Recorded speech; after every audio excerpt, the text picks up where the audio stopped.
Hello,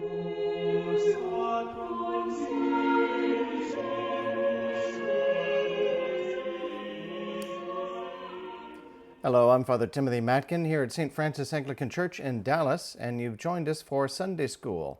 And we're looking at a series on relics, the memorabilia of our faith, you might say, the articles of the historical events that happened back in Jerusalem and so on.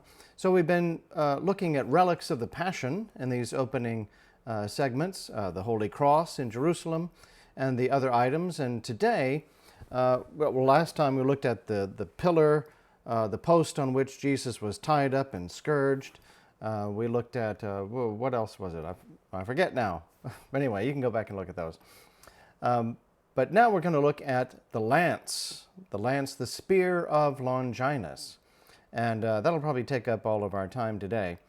And then next Sunday is St. Francis Day around here, because the Feast of St. Francis falls on Wednesday, so we'll observe it on the Sunday following.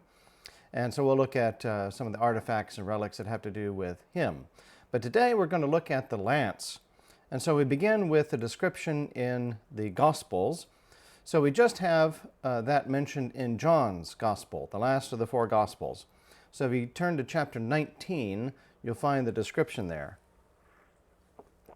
And it goes like this.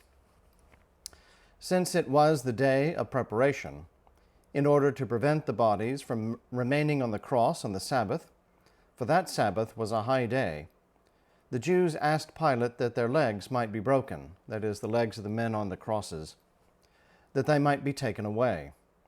So the soldiers came and broke the legs of the first and of the other who had been crucified with him. But when they came to Jesus and saw that he was already dead, they did not break his legs. But one of the soldiers pierced his side with a spear, and at once there came out blood and water. He who saw it has borne witness. His testimony is true, and he knows that he tells the truth, that you also may believe. For these things took place that the Scriptures might be fulfilled, not a bone of him shall be broken. And again, another Scripture says, they shall look on him whom they have pierced. I notice, just as an aside, when you get to the crucifixion scenes of different depictions in film and television, oftentimes this little historical bit is left out, and I don't know why. Perhaps because it only occurs in one of the four Gospels. The other ones don't mention it. So I'm not sure exactly. Maybe it's just the difficulty of depicting it on film or something like that, or it would raise the rating for the audience or something like that. Of course, in the restricted Passion of the Christ from Mel Gibson, they did have it at the end, and it's definitely a part of that movie. According to legend, the Roman soldier Longinus was the one who was carrying that spear and was instructed to insert it into the side of Jesus. There's a lot of devotional material that comes forth from that event. So you have, of course, coming out of his side blood and water. In fact, you get a little medical window into what's happening, that the separation is occurring in his chest cavity as he's slowly dying. And so that it looks like two different elements that flow out, blood and water. And of course, symbolically, this comes to represent flowing from the side of Christ, the sort of like the birth of the church, blood and water being baptism and the Eucharist, that which gives life to new members in his body. And of course, there's going back to Adam.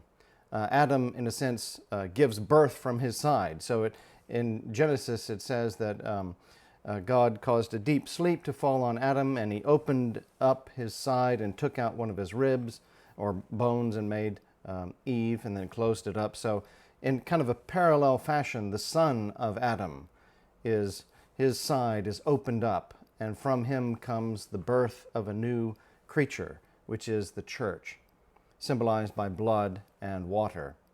According to legend, Longinus was cured of cataracts when he pierced the side of Jesus, and the blood and water came down on him. And of course, he became Saint Longinus. He was baptized, and as the story goes, he was later martyred. Supposedly, this lance was discovered as a part of the excavations and discoveries of St. Helena in Jerusalem that we talked about in the first episode, but we don't find any historical references to it at the time. Other things are mentioned, but this is not mentioned.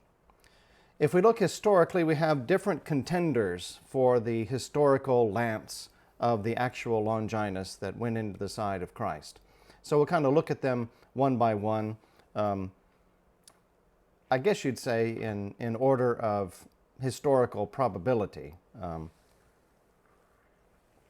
So number one, well, just to back up a little bit, in the famous Syriac manuscript of the Laurentine Library at Florence, illuminated by one Rubulus in the year 586, the incident of the opening of Christ's side is given prominence, which is highly significant. And moreover, the name Longinus is written in Greek characters, Longinos, above the head of the soldier who is thrusting his lance into our Savior's side. And this seems to show that the legend which assigns this name to the soldier, who according to the same tradition was healed of his cataracts and converted by the drops of the blood coming from the wound, goes back to the 6th century. We know that some kind of holy lance was venerated in Jerusalem at that time. And as we said in the depiction in the illustrated manuscript, Longinos is written above the soldier's name, or above the soldier, so we presume that it's his name. But it may be one of those things like Veronica and the veil, where Veronica is really just the name for the veil. So the name Longinos may be connected with the lance, which is Logchi. I'm not sure if I'm saying that right. Anyway, but there may be a linguistic connection where his name really isn't Longinus, but rather it is simply, he's given kind of that name because he's the lance man, if you will. Be that as may, a spear which was believed to have been the one which pierced the Savior's body was venerated in the 6th century in Jerusalem. The presence of that important relic there is attested half a century earlier by Cassidorius, and after him by St. Gregory of Tours. Our first really reliable report about the weapon comes from a pilgrim named St. Antoninus of Piacenza. Piacenza. I'm going to have trouble with a lot of these Italian and Greek names. He's from the year 570. Describing the holy places of Jerusalem, he tells us that he saw in the basilica there of the Holy Sepulchre, quote, the crown of thorns with which our Lord was crowned, and the lance with which he was struck in the side. In the year 615, Jerusalem was captured by a lieutenant of the Persian king Khosros. We mentioned that in our previous sessions. The sacred relics of the Passion then, along with the loot of the rest of the city, fell into the hands of the pagan Persians. And according to the chronicle, the point of the lance, that is, the point of the blade, which had been broken off, was given in the same year to Nicetas, who took it to Constantinople and deposited it in the church of St. Sophia. The relics of the Passion, with the exception of the blade's point, were then, of course, restored, as you remember the story from the story about the Holy Cross, by the Roman Emperor, the Byzantine Emperor Heraclius, along with the restoration of the Holy Cross on the feast of the exaltation of the Holy Cross in the year 629. So for a couple of years, a little over a decade, they were in the hands of the Persians. We know that another pilgrim named Arculpus,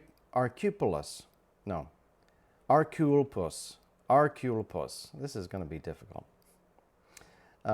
We know that he venerated the remaining part of the lance at the Church of the Holy Sepulchre in the year 670. After this date, we practically hear no more of it from pilgrims going to the Holy Land. In particular, St. Willibald, who came to Jerusalem in 715, doesn't mention it. Doesn't mean conclusively that it wasn't there. We just don't have any record of it after that. There's consequently some reason to believe that the larger relic, as well as the point, had been conveyed to Constantinople before the 10th century, possibly the same time as the crown of thorns. The history of the relic goes on from Constantinople. At the time of the Fourth Crusade, in 1204, the Franks and the Venetians invaded Constantinople, one of the most tragic events in the history of the Church and of Europe. They invaded the capital city, Constantinople. They stole many relics, but not the spear. And I don't know if that's just, they didn't come across it or what. The Latin Empire of Constantinople, founded by the Crusaders, was repeatedly threatened by the Greeks and the Bulgarians. And so the ruler, Baldwin II, was forced to sell to King Louis IX of France the spear staff in order to collect resources to defend his empire. This point of the lance, which was now encased in an icon, many centuries afterward, in 1244, was presented by Baldwin to St. Louis, and it was thus enshrined with the crown of thorns in the Sainte-Chapelle in Paris. I'll make an edit here.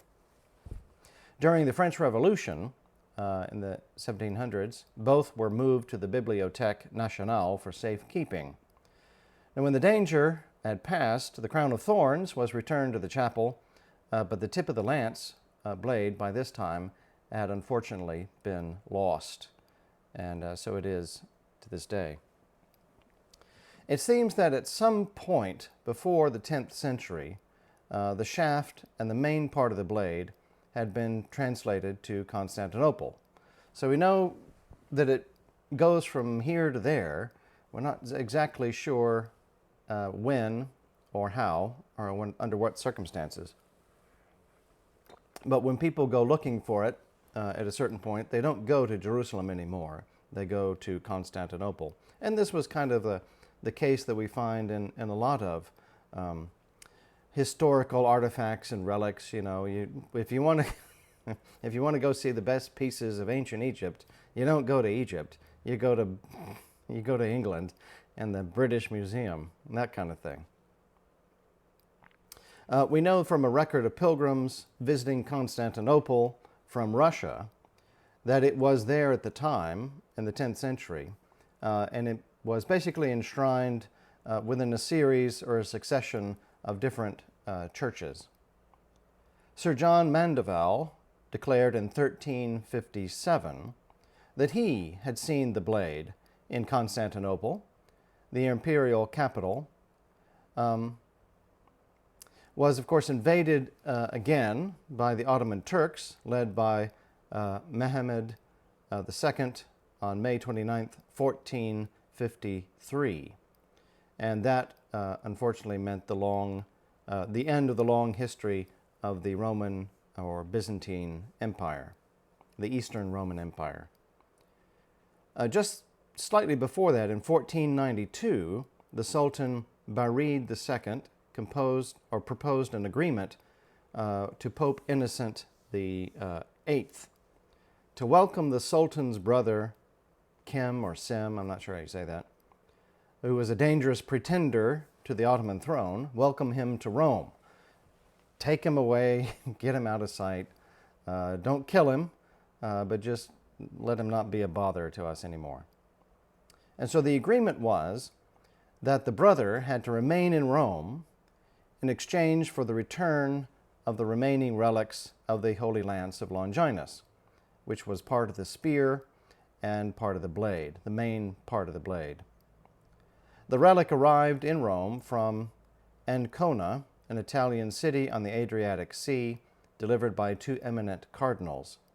The relic of the lance and its blade had been kept in Rome since that time under the dome of St. Peter's Basilica in one of the huge piers supporting the dome over the main altar. opposite the pier containing the relic of the true cross. The statue of Longinus stands before that pier, holding the lance, indicating which one has the relic of the lance. Interestingly, Pope Benedict XIV in the 18th century was doubtful about the authenticity of the lance, and so to satisfy his curiosity, he asked the King of France to send an exact drawing of the original French section of the blade to compare the shape of the break between the two pieces, if they were the same piece. And so they did so, and examining the evidence, the Pope was satisfied that the two pieces originally composed a single blade. And that seems historically probable, since they didn't get to come to Rome and sketch out and make sure that it all fits before they go back home and make the sketch and send it on through the mail to have the Pope take a look at it and match it up. So they had to have two separate pieces before they were compared to match up and see if they looked like they were a part of originally a single blade. And it looks like that's the case. So that's, we might say, specimen number one of the contenders for the original Holy Lance. And they all claim to be. But this one is really the only one that's treated seriously as historically contender to be the actual Holy Lance. Or at least the one that goes back far enough in history and to the right place. So there's another specimen that lays claim to be the real spear of Longinus, which is generally referred to as the Lance of Vienna. It's also called the Lance of St. Maurice, or Maurice. In the year 1000, Otto III gave Boleslav I of Poland a replica, well, most people think it's a replica, of the Holy Lance at the Congress of, and I don't know how to say this, Gniezno. This is likely the artifact that briefly shows up in the Swiss Alps at the opening train sequence of Indiana Jones and the Dial of Destiny, as one of those relics that the Nazis have obtained to help them win the war and rule the world. Dr. Jones briefly, they're going after it, that's the plot point, they're going after the lance. But the bad guy in the story, Jürgen Voller, dismisses it as a fake. And so both Voller and Jones, instead of going after the lance, they go after the Dial of Archimedes, or as it's known in the title of the movie, the Dial of Destiny. The lance, interestingly, also features in the plot of the 2005 superhero horror Marvel film, Constantine, which has nothing to do with the Emperor. So this is a sort of like, well, I guess the Marvel Thor is supposed to be the Greek mythology, not the Greek mythology, the Scandinavian mythology Thor. But anyway, if you're interested in that, there's not really much historical going on in that comic book movie, but it sort of pulls elements out of history and uses them to tell a story. Perhaps it's a good one, I don't know, I haven't seen it. In the year 1084, Henry IV had a silver band with the inscription, "Nail of our Lord," added to it. This was based on the belief that the nail embedded in the spear tip was one that had been used for the crucifixion of Jesus. So you might recall from our previous session in the Church of the Holy Cross in Jerusalem, there is a nail as a part of the collection. We also know that one nail was put into the crown of Constantine, and also another nail was used for the bit of the bridle of his horse that pulled his chariot. Now, through historical investigations and so on, we're pretty confident that there were 4 nails that would be used to crucify someone. So 2 for the arms, and then unlike what we normally find in artistic depictions of the crucifixion, where the 2 feet are nailed with one nail, and they're put, one on top of the other, that's probably not likely. There are people who do make an argument for that, But perhaps more likely is that the two feet would be nailed through the side on either side of the wood at the bottom of the cross. We think this because we've discovered a specimen from another, I forget his name now, I'll have to look it up, but from just a different person at a different time who was buried in an ossuary, and which just means a bone box. And maybe because they weren't able to pull the nail out or whatever, that the foot came out with the nail in it, and they just left it there. And so we have this remarkable historical artifact that gives us a little window into how things were done, and shows the nail going just right through the side of the foot like that. So this could be that fourth nail, that the fourth nail was sort of welded into the tip of the spear as sort of like a double relic. And they seem to kind of do things that to us seem to be odd. Like, I don't think any of us would say, well, take these nails, and instead of, putting them in a museum where everybody can come appreciate them and see them in their pristine state, take these nails and make one into a crown, and make one into the tip of the lance, and make one into the bit of the bridle. We would never do these things. There was one that they kept separate, and that's a part of the display in the Holy Church of Jerusalem in Rome. Any case, so it seems that this bit of the nail becomes a part of the spear tip. It was only in the 13th century that the lance became identified with that of Longinus, which had been used to pierce the Christ's side and been drenched in water and blood of Christ. So there's some ambiguity about, now this comes from, that line I think comes from Wikipedia. I don't think this comes from some of my other sources. Other sources maybe being the Joan Carroll Cruz book, and also the entry from the Catholic Encyclopedia. So that one may be kind of an outlier, that there was a delay of 6 centuries between the sort of positive identification with Longinus and the current Holy Lance. In any case, we find this lance used ceremonially. That makes sense, just like some of the other artifacts would be. Just like, they would take the relic of the true cross and use it in battle, something like the Ark of the Covenant. So in 1273, the Holy Lance was first used as a part of a coronation ceremony. Around 1350, Charles IV had a golden sleeve put over a silver one inscribed Lance and Nail of the Lord. So sort of a reliquary of sorts, or a bag to protect it.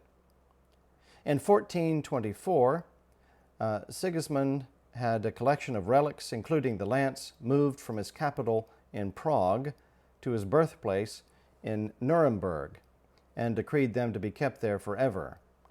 This collection was called the Imperial Regalia.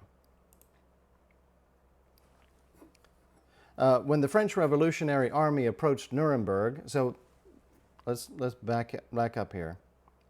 Where have we gone with this relic here?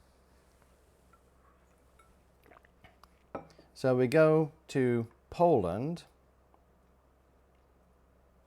and then we find a coronation ceremony.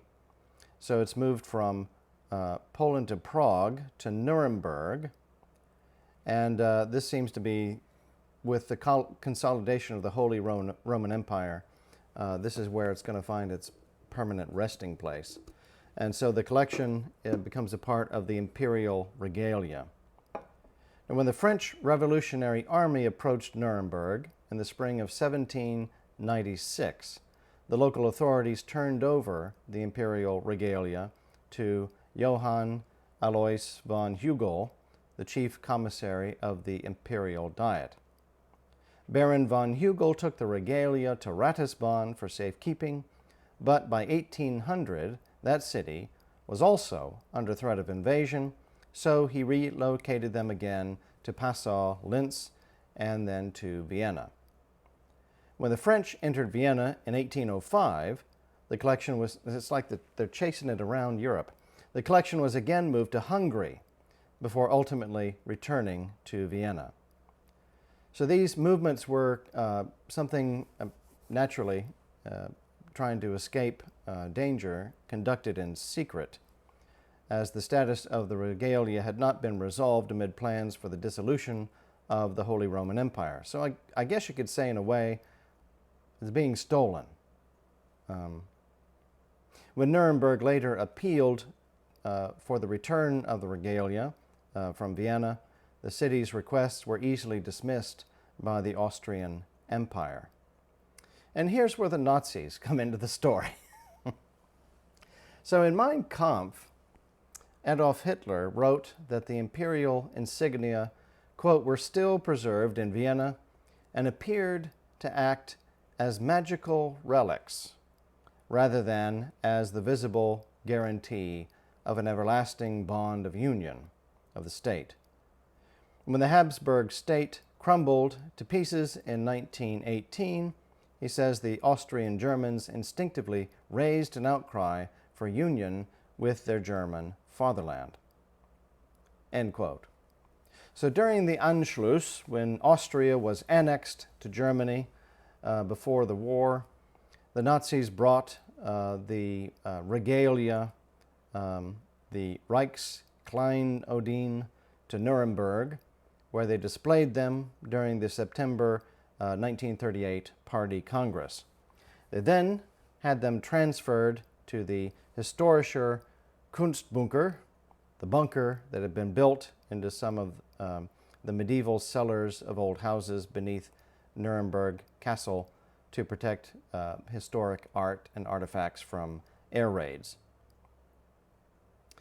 Most of the regalia, and in fact, I guess you'd say this is where Indiana Jones and the Dial of Destiny comes in.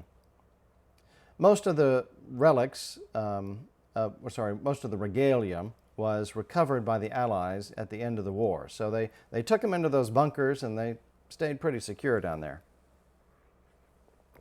But the Nazis had hidden the 5 most important pieces in hopes of using them as political symbols to help them rally for a return to power, possibly at the command of Nazi commander Heinrich Himmler. So they took out some crucial pieces from there and hid them in various secret locations, knowing that the Allies were closing in, thinking that maybe some of these pieces might help them rally the troops and have a resurgence of the Reich.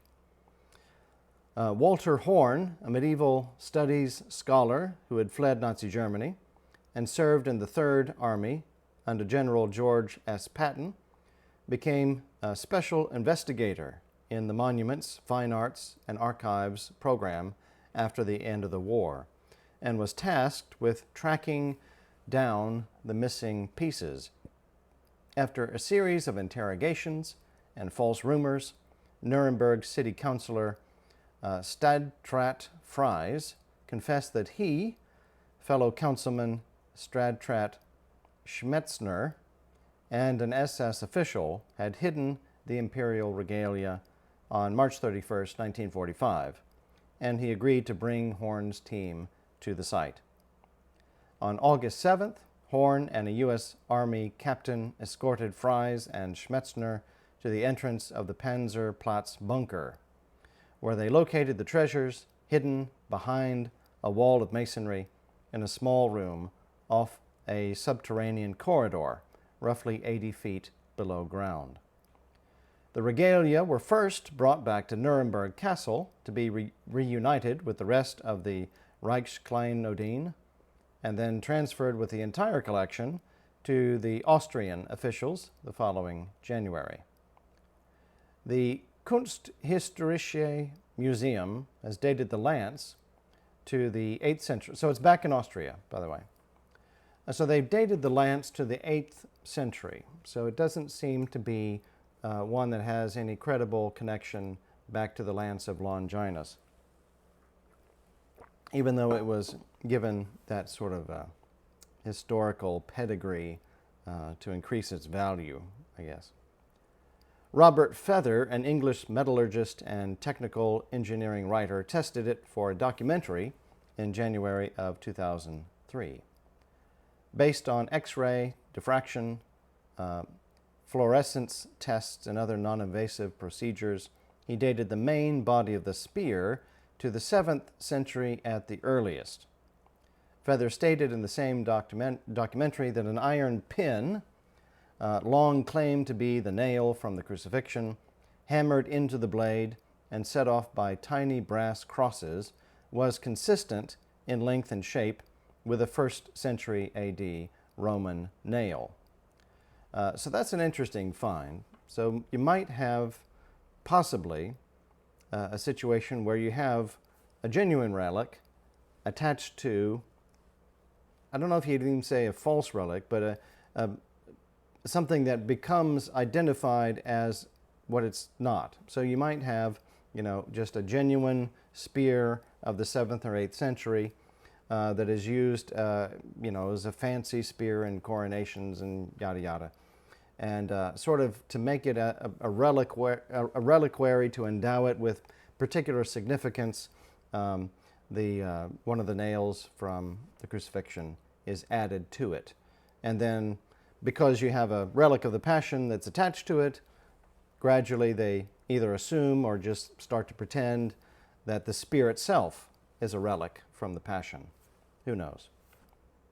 Not long afterward, researchers at the Interdisciplinary Research Institute for Archaeology in Vienna used X-ray and other technology to examine a range of lances and determined that the Vienna Lance dates from around the 8th to the beginning of the 9th century, but with the nail apparently being of the same metal.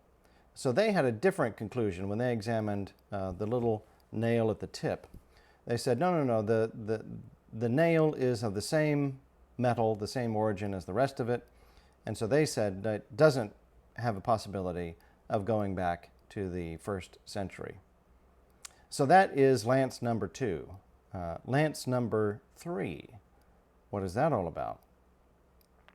So the one remaining lance, reputed to be that concerned in the Passion of the Christ, is preserved in Krakow, in Poland, at the Cathedral Museum. So we have one in Rome, one in Vienna, and one in Krakow. So this is what it says from the museum's website, and this is the one that's hardest to find much information about. So it says, the most precious treasure and relic stored here, at the same time, one of the most important symbols in Polish history, is the head of the spear of St. Maurice, a medieval ceremonial weapon concerning the oldest insignia of power in Poland. So they're not basically trying to make a case that it is the actual spear of Longinus. They just say we think that this is the spear that was number 2, that number 2 didn't end up in Austria, it ended up in Poland. Let me see. So this was a medieval ceremonial weapon considered the oldest insignia of power in Poland, a copy of the Holy Lance, or the Spear of Destiny, symbolizing the power of the empire. Was a gift from the German or the Holy Roman Emperor Otto III. We mentioned this in our discussion about lance number 2, who gave it to King Boleslaus the Brave at the Congress of Gniezno in the year 1000. Precisely a quarter of a century later, Boleslaus was crowned the first king of Poland. For centuries, the spear was stored in the cathedral treasury and only taken out for the most important ceremonies. The museum also presents other precious objects in the cathedral treasury, liturgical vessels and vestments from various periods, historic reliquaries, regalia, as well as items relating to bishops and national heroes and other works of art. The idea, interestingly, to set up a museum presenting to the public objects that had previously been hidden from view in the cathedral's treasury came from the Bishop of Krakow, Karol Wojtyła, who of course eventually became Pope John Paul II. Now, the museum holds a separate room devoted to the items connected with the Polish Pope. So it's also become, in succeeding years, not just a museum for these treasures of Poland, but also a museum for the treasures of the Polish Pope. Finally, some literary connections. Now, of course, we've already mentioned two movies that feature the Lance of Destiny, but also there was an Indiana Jones comic book series on Indiana Jones and the Lance of Destiny. I haven't seen it, I haven't read it. There is a little, I'll put a link on this there's a little video that covers it on YouTube. But going back long before that, it was a part of fiction in the Middle Ages. So the Holy Lance has been conflated with the bleeding lance depicted in the unfinished 12th century romance Percival, the Story of the Grail, by Christian de Troyes. I'm not sure if I'm saying that right. The story also refers to a spear that has wounded the Fisher King, which may or may not be, it's not quite clear, the same one as the bleeding lance in Percival. Christian ascribes supernaturally destructive powers to the bleeding spear, which are inconsistent with any Christian tradition. And that's what we see in some of these medieval legends. Christian artifacts are taken and they kind of take on a life of their own in terms of different histories, different qualities, different meanings, used often as symbolic drivers of great stories. Nevertheless, the continuations of Christian's poem attempted to explain the mysteries of the bleeding spear by identifying it with the lance back from John's Gospel, chapter 19. So that is the story of the lance. So next time, we'll look at relics of St. Francis, and then we'll go on back to other relics of the Passion, looking at the crown of thorns and the nails, and also the titulus, or the title, Jesus of Nazareth, King of the Jews. So thank you for tuning in to Sunday School. If you're local, come down and join us in person. We meet for Sunday School at 9:15 in the Parish Hall. And then, of course, we have Mass on Sunday at either 8 or 10:15.